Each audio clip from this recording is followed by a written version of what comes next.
नमस्कार दोस्तों। ईमानदारी का चोला पहनी ममता बनर्जी अब पूरी तरीके से एक्सपोज हो चुकी हैं। ममता बनर्जी जो खुद को ईमानदारी का पूरा पुतला बताती हैं, उनका पुतला अब जल चुका है। 10 मंत्री जिसके जेल में पड़े हों और वो कहती है कि हम ईमानदार हैं, जिनके ऊपर चुनाव कराने में धांधली के आरोप हों और हाईकोर्ट जिनके ऊपर जांच कर रहा हो, जिनके प्रदेश में चुनाव के दौरान चुनाव की पेटियों को लोग सर के ऊपर लेकर भाग रहे हों, वो कहते हैं हम ईमानदार हैं। लंबी लिस्ट है इन लोगों की जो इस वक्त जेल में पड़े हैं। पूरा का पूरा कैबिनेट ममता बनर्जी का तिहाड़ जेल से चलने की तैयारी कर रहा है। फिरद हाकिम जिसे 2021 में गिरफ्तार कर लिया गया था, सुब्रत मुखर्जी जो फिलहाल जिंदा नहीं है लेकिन इन्हें भी गिरफ्तार कर लिया गया था घोटाले के अंदर, अनुव्रत मंडल जो फिलहाल तिहाड़ जेल के अंदर है। ये अनुव्रत मंडल वही है जिन्हें तिहाड़ जेल में रखा गया और उनके ऊपर आरोप है कि वो गौ तस्करी करवा रहे थे बांग्लादेश के अंदर। मदन मित्रा, पार्थ चटर्जी, ये वही पार्थ चटर्जी हैं जिनकी गर्लफ्रेंड के घर से और बाथरूम से ढेरों नोटों के पहाड़ मिले थे।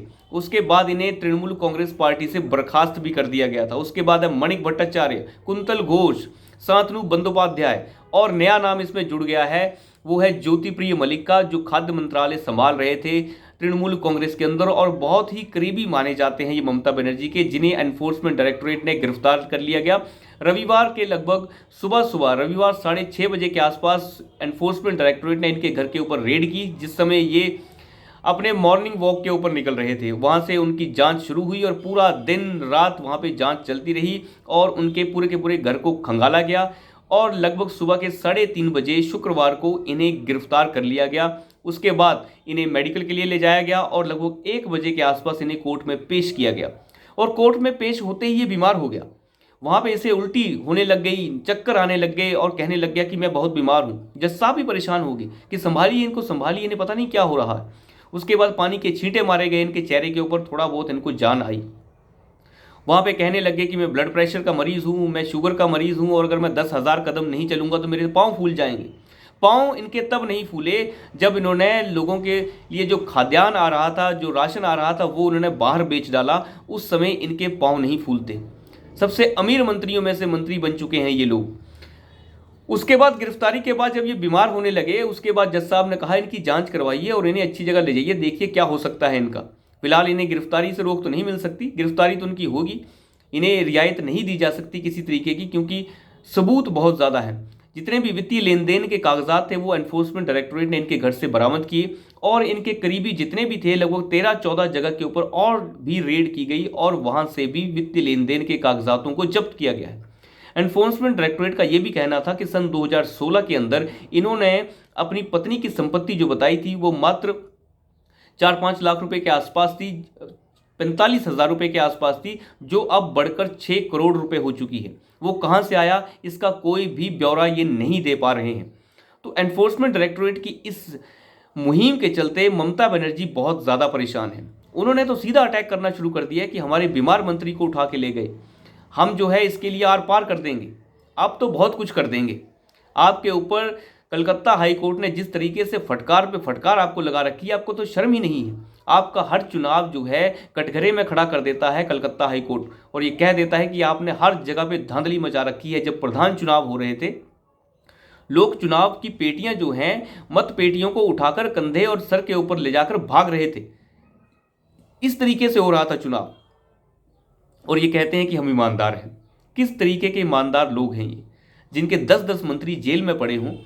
पता नहीं कितने तरह के घोटाले हैं, चिट फंड घोटाले से लेके गौ तस्करी से लेके राशन घोटाले से लेके हर तरीके का घोटाला चल रहा है। ये शहरी विकास मंत्री जो फिरद हाकिम है, आपको याद ही होगा, जो केंद्र सरकार ने जितने भी प्रधानमंत्री आवास योजना के तहत घर बनाने के लिए जो पैसा जाता है वो पैसा अब सरकार ने रोक दिया है।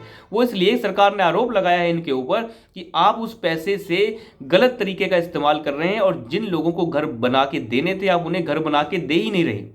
आपने, मुझे लगता है कि चुनावी मजा लेने के लिए तृणमूल कांग्रेस पार्टी के कार्यकर्ताओं के घर बनवा दिए।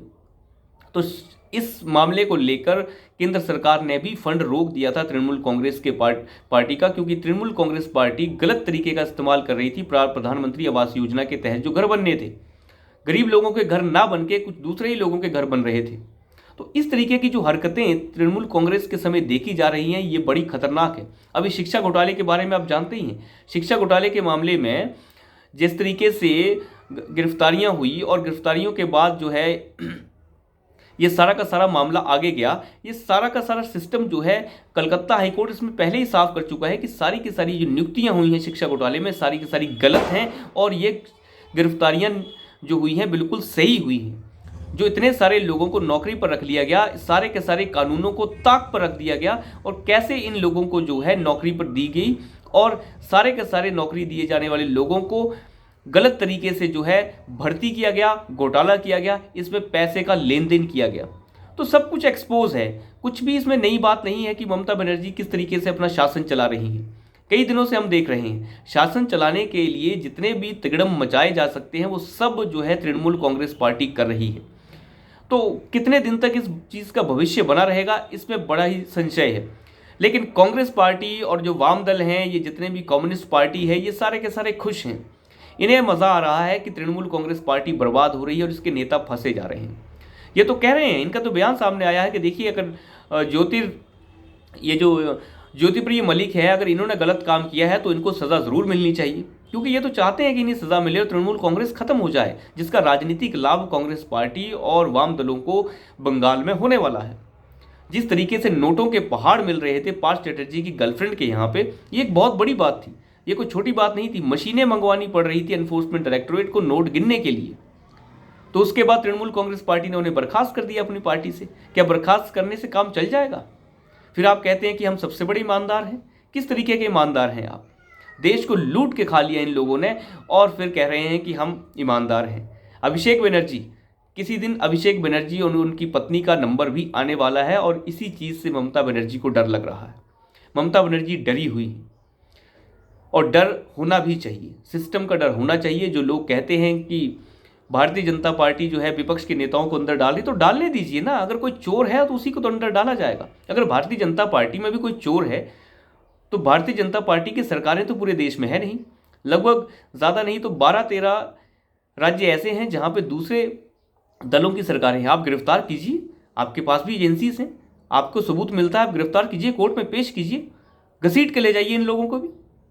क्या दिक्कत है? स्टेट्स की अपनी भी सिस्टम होते हैं। अगर किसी ने घोटाले किए हैं, अगर कोई राज्य में एमएलए भारतीय जनता पार्टी का घोटाला कर रहा है, आप जांच बिठाइए, अब उठा के घसीट कर ले जाइए उन्हें कोर्ट में। आप नहीं ले जा रहे हैं, क्या दिक्कत क्या है? तो ये चीज़, ये जो दिक्कत है ये उनकी अपनी दिक्कत है कि अपने लोग दिक्कत वाले हैं, अपने लोग खराब हैं, जिन लोगों को डिफेंड करते करते अब ये थक चुके हैं। देखते हैं इसमें और आगे क्या होता है। तो अभी के लिए इतना ही, धन्यवाद।